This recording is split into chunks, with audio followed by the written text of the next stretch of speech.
The 51st state has a brand new governor. That's right. Justin Trudeau finally resigned his position as prime minister after many failed attempts and many verbal slaps in the face by President Donald Trump. His country had lost they've lost all confidence in him long ago.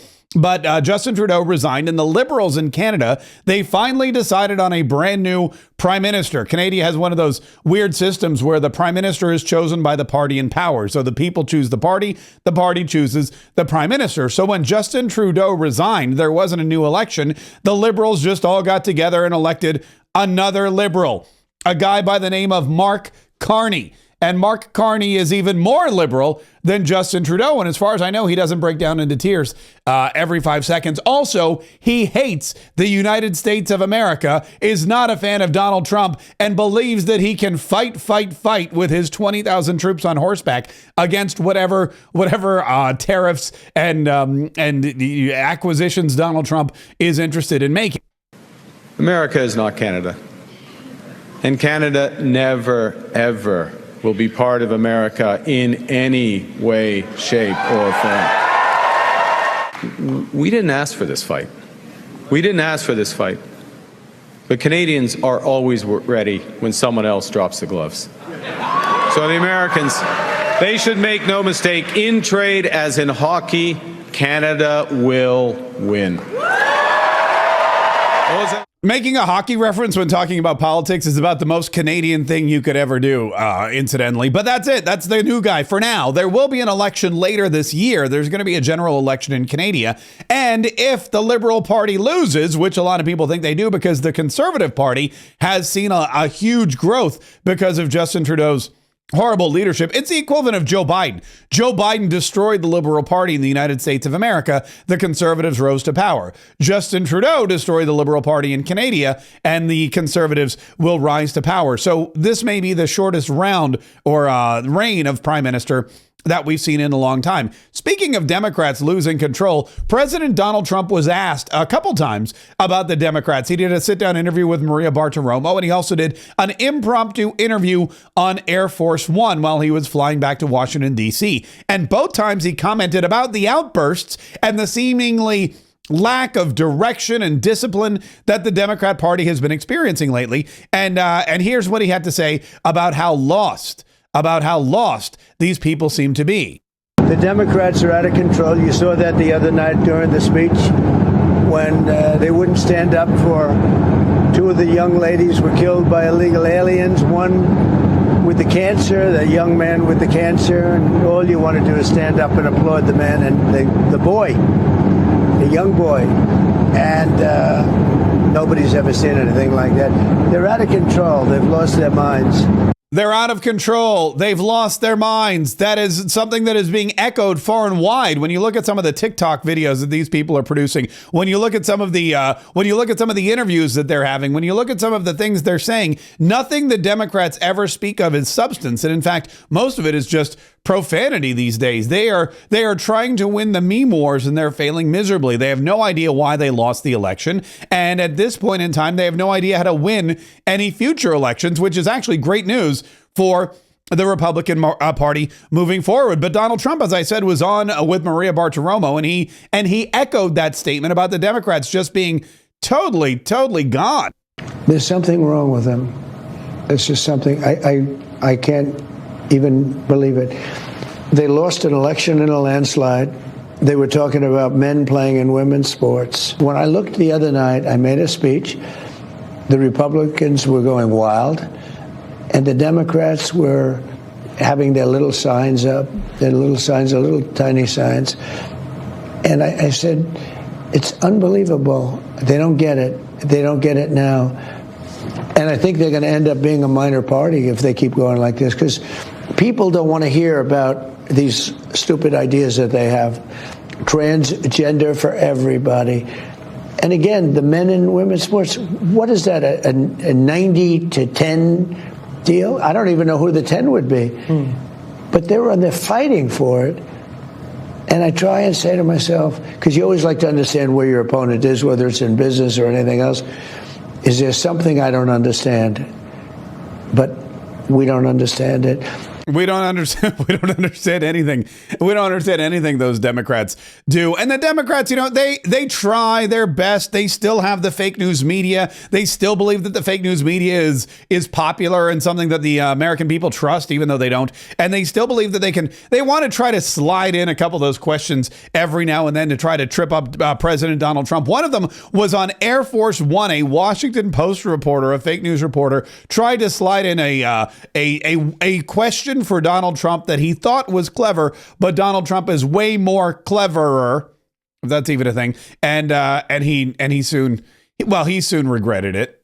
Disrespecting you by attacking Ukraine when you're trying to make peace there. Is President Putin disrespecting you by attacking Ukraine when you're trying to make peace there? What did he do? Well, he's attacking Ukraine. Is he disrespecting me? Yeah. Who are you with? I'm Michael Burnbaum, the Washington Post. You lost a lot of credibility. Go ahead. What else? Yeah, the question was, by the way, it was a little difficult to hear. He goes, has Vladimir Putin disrespected you by attacking Ukraine? And Donald Trump said, what happened? He attacked me? He goes, no, he attacked Ukraine, thus disrespecting you. And Donald Trump laughed it off as a little bit of idiocy. There was another fake news question by, gosh, and I still don't know why she shows up for work every Sunday. But Margaret Brennan over at Face the Nation was speaking with Kristi Noem, the Homeland Security Secretary, and they were discussing the border, and they were discussing everything going on at the border. And she tried to trip up Kristi Noem, who's just way too smart for Margaret Brennan. Don't think just because she's a farm girl from South Dakota, she doesn't know what she's talking about, because she do. But when it comes to reviving the policy of separating families from their children at the border, we're actually reviving it. That's what I want to ask. President Biden didn't follow the law. He didn't follow the law in the fact that it's always been equally applied until his administration. And then he made decisions to ignore federal law in how he handled immigration and enforcement within our borders. And so today we're expanding our team at ICE, and we're going to have an acting director in Todd Lyons, who has a long history with Tom Homan. They have worked together to build on these enforcement operations. So we're also naming a deputy secretary in Madison Sheehan that was going to be another expansion of this team. They've done incredible work cleaning up our communities and making them safer. Adding more people to the team with Todd and with Madison is going to allow us to partner with local law enforcement officials to make sure that we truly are following through on enforcing the law. And if you break our law, then there's going to be consequences. Look at that, working together, working in tandem, a cabinet that has been fused together by President Donald Trump, not just Homeland Security working on the border issue, but Homeland Security, Commerce, the Attorney General's office, the Department of Justice, the Department of Defense, everybody pooling their resources together, because the border isn't just Homeland Security's problem, it's everybody's problem. And what are they doing? They're expanding their reach. They're hiring more people. They've got a new interim director of ICE, immigration and what do you call it?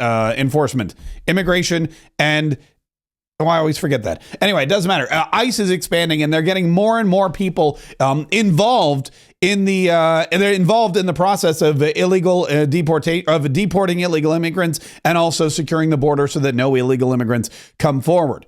And Kristi Noem is saying, look, we have a lot of different tasks that we're relying on that are helping and aiding the situation and keeping America safe. One of them is tariffs, which is Donald Trump's fourth favorite word after wife and love and marriage and God, or whatever it was. And she said the tariffs are actually working really well. And the data shows that it's helping not just with the illegal immigrant crisis, but of course, with the deadly fentanyl that has been pouring across our border for years. The data is getting better, and I would say in the conversations that I've had this week with Canadian officials, they were hoping to avoid the tariffs and had a lot of conversations, but not a lot of action. So this is the hope, is that the fact that President Trump has said something and now has enforced consequences, we really are hoping for even better partnerships. We need access to their criminal background system so that we know when someone crosses that northern border, who they are, why they're in our country, and who they may be partnering with. We also need them to work with us on identifying packages, technology investments. Canada has said they will do that. We just want to see them actually do it. In the past, promises have been made by both Mexico and Canada that they didn't follow through on. Their naming of a fentanyl czar in Canada is important. That's great. Now let's see really what happens. President Trump's been strong, and I think that's why you've seen the data going our direction. But boy, every day people in this country are dying of overdoses, and I don't want any more families to have to deal with that tragedy if it can be avoided and we can have a stronger relationship. Customs. That's what it's, customs. Why did I always forget? I always forget about customs. Yeah, immigration and customs enforcement. And Kristi Noem saying, look, we still need, we're working with Canada, but Canada's got to come to the table, and the tariffs are working, and it's part of it, but we still have overdoses, and we need to make sure that none of these deadly drugs are coming into this country. And Donald Trump has been very tough. He's been very direct, and the tariffs are going to keep us safe and also make us rich, which Howard Lutnick, who's the Commerce Secretary and a big fan of tariffs and a big fan of President Trump's policy, he was on the Sunday shows, and he was also echoing Donald Trump's propositions, or echoing Donald Trump's predictions that tariffs are the greatest thing to happen to this country since, well, the last time we had tariffs. Anybody who bets against Donald Trump, it's like the same people who thought Donald Trump wasn't a winner a year ago. Donald Trump is a winner. He's going to win for the American people. That's just the way it's going to be. There's going to be no recession in America. What there's going to be is global tariffs are going to come down because President Trump has said, you want to charge us 100%? We're going to charge you 100%. And you know what they say? They say, no, don't charge us 100%. We'll bring ours down. We'll unleash America out to the world, grow our economy in a way we've never grown before. You are going to see over the next 2 years the greatest set of growth coming from America as Americans. You saw it, 1.3 trillion of new investment coming in America. Think of all those jobs. And remember, each trillion of investment in America is 1% of growth GDP. So Donald Trump is bringing growth to America. I would never bet on recession. No chance. There you go. So Donald Trump bringing growth to America. No recession. The economy is strong. Tariffs are going to be the greatest thing ever. I think the tariffs are going to be the greatest thing we've ever done as a country. It's going to make our country rich again. We have many companies, as you know, auto companies are opening up plants now. We've had 4 or 5 announced already, but many more are coming. And we're basically going to take back the money, or a lot of the money that we've given away over many decades. We've lost our jobs. We've lost our factories. We've lost 90,000 factories since the beginning of NAFTA. It's not that long ago. 90,000 factories. Think of that. And we're going to get them back. And they're coming back. And they're coming back in records. Look at what happened with the big chip company, the biggest in the world. By far the most powerful chip company in the world, from Taiwan. And they're going in with $200 billion of money, and they're going to build something that's going to give us 35-40% of the chip market in one company. No, it's going to bring it back, and I think it's going to make us bring us to a level that we've never had before. Isn't it amazing how money makes everything seem better? Money makes money makes the world go round, and Donald Trump said this is the plan to make America rich again. You're not going to have to worry about Social Security. You're not going to have to worry about any of that stuff. It's all about tariffs, and tariffs are going to be the key to America's future, and making sure that everything and everyone is protected. All I know is this: we're going to take in hundreds of billions of dollars in tariffs, and we're going to become so rich, you're not going to know where to spend all that money. I'm telling you, you just watch. We're going to have jobs. We're going to have open factories. It's going to be great. It's going to be so great. Open factories and jobs and everything else.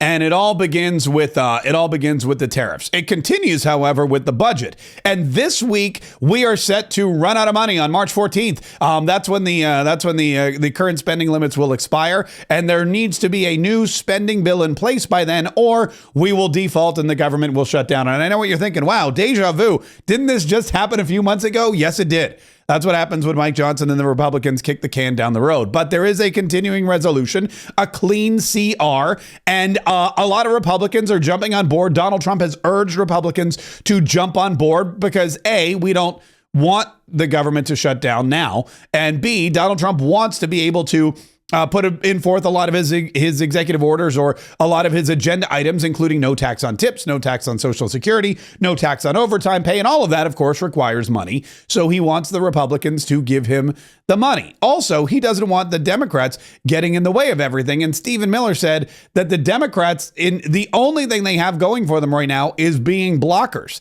And if they block this continuing resolution, then that proves they have no vision, but it also puts the kibosh on Donald Trump's agenda for the moment. Well, it just shows you that Democrats don't have a vision for this country, don't have a vision for the future.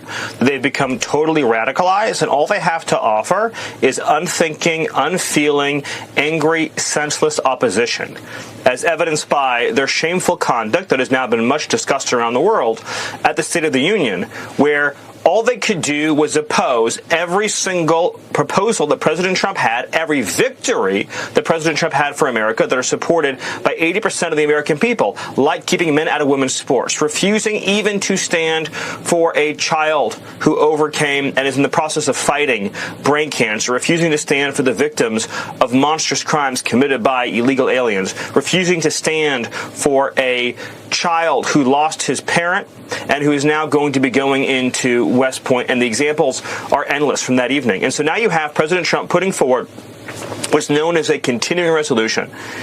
It's basically a clean government funding bill. What does that mean? It means it just freezes current funding. So it adds no new spending. It creates no new programs. It doesn't have any new slush funds. It just says we're going to continue current spending while we work on a budget plan for next year, and that's when you can implement all of the new reforms. In Washington, it has never happened before, never, that a government was shut down over a clean government funding bill. It's never happened before. Anytime a clean government funding bill has been on the table, government has been funded. So if Democrats are going to try to shut the government down over a clean funding bill, it would just demonstrate that they've become as hopelessly Marxist and crazy as we all know they've become by watching their behavior. And that is probably about the best summation I've ever seen of what's going to happen with the Democrats if they try to shut down the clean funding bill. Now, you may have a couple of Republicans that jump ship, the Thomas Masseys, the Chip Roys. There may be one that throws their weight behind somebody else. And yes, you can lose one vote in the House of Representatives, but no more. That's why Donald Trump and Mike Johnson and everyone else are rallying all of the support around this CR. So we've got a big, busy, beautiful week coming up. We've got the continuing resolution. We've got the potential government shutdown. We've got the war in Ukraine, which, by the way, is still going on. Russia was pummeling Ukraine over the weekend because Volodymyr Zelensky refuses to sign the minerals agreement and partner with the United States of America. But Donald Trump still remains confident that that too will end. Look, we have to have peace. And I'm doing this. Money is one thing. We're going to lose. I think we spent $350 billion on this. But the big thing, human life. Thousands of people this week, thousands of young soldiers died this week. Hundreds of people died in cities in Ukraine. And we got to get it stopped. It would have never happened if I was president, and it didn't happen. This was not going to happen. By the way, October 7th wouldn't have happened. Inflation wouldn't have happened. The Afghanistan, the way not that they left, but the way that they left, it looks so bad. Probably the most embarrassing day in the history of our country. That wouldn't have happened. A lot of things wouldn't have happened, but it is what it is. I think we're going to have a good time. I think we're going to have a good result in Saudi Arabia, meaning they're hosting the various talks, and we have a lot of good people going out there, and I think Ukraine's going to do well, and I think Russia's going to do well. I think some very big things could happen this week. I hope so. Yeah, very big things will happen this week, and we will be here to let you know all about them. We also have a second daily podcast because one daily podcast just isn't enough for all the news. Mark Kaye Saves the Republic. More commentary, more interviews, more information. It's every single day live at noon on YouTube and Rumble and a bunch of other various platforms. Or if you prefer, you can download it at your leisure on Spotify or iTunes or any of your favorite podcast platforms. It's Mark Kaye Saves the Republic. If you like this, you're going to love that. So download, listen, and enjoy.